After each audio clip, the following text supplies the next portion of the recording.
These negative beings are parasitical in nature. They feed off of emotions, negative emotions in particular. What are reptilians? There are essentially three kinds, if one wants to break it down. There are the extraterrestrial reptilians, who literally come here from other worlds within our cosmos, within our plane of existence. They come here in spaceships, or they can come here in stargates.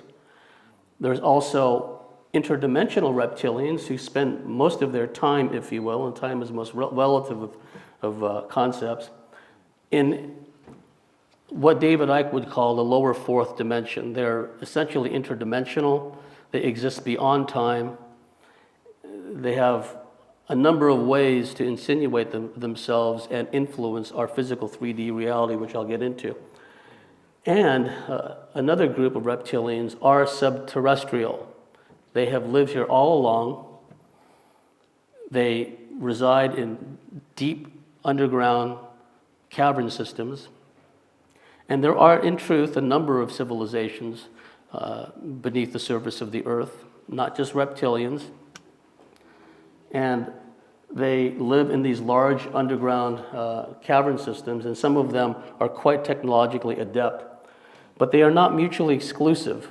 Some reptilians fall into all three categories. They're extraterrestrial, they've established underground installations, and they are also interdimensional, because some reptilians are masters of frequency and resonance. They can alter their density.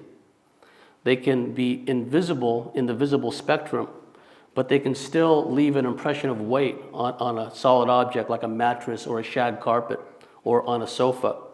One cannot see them, or most people cannot see them, but they can see the weight that the entity is exerting on a surface.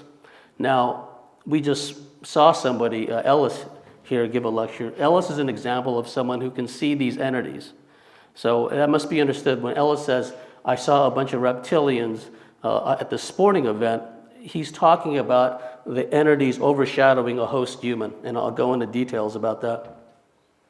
So, subterranean, extraterrestrial, interdimensional.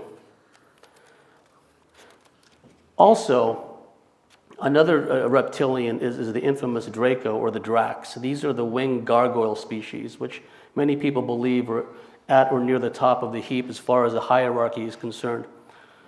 There is more than one type of reptilian. Some are greenish, some are dark, almost black, some are tannish, some are brown, some are pea soup green. Certain types of reptilians we call yellow bellies.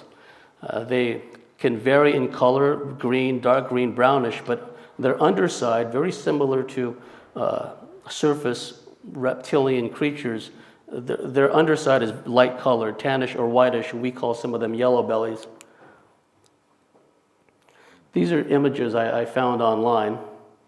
I particularly like that image in the far left. I believe that was found in the one of the museums looted during the second annihilation of Iraq. The reptilian male there that is holding a scepter.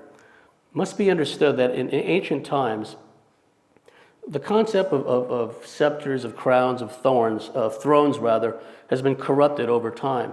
In ancient times, paleo-ancient times, those were power tools. Like when you see depictions of Egyptian deities walking around with a big oversized ankh, those ankhs were power tools. They were able to open portals, they were able to manifest things.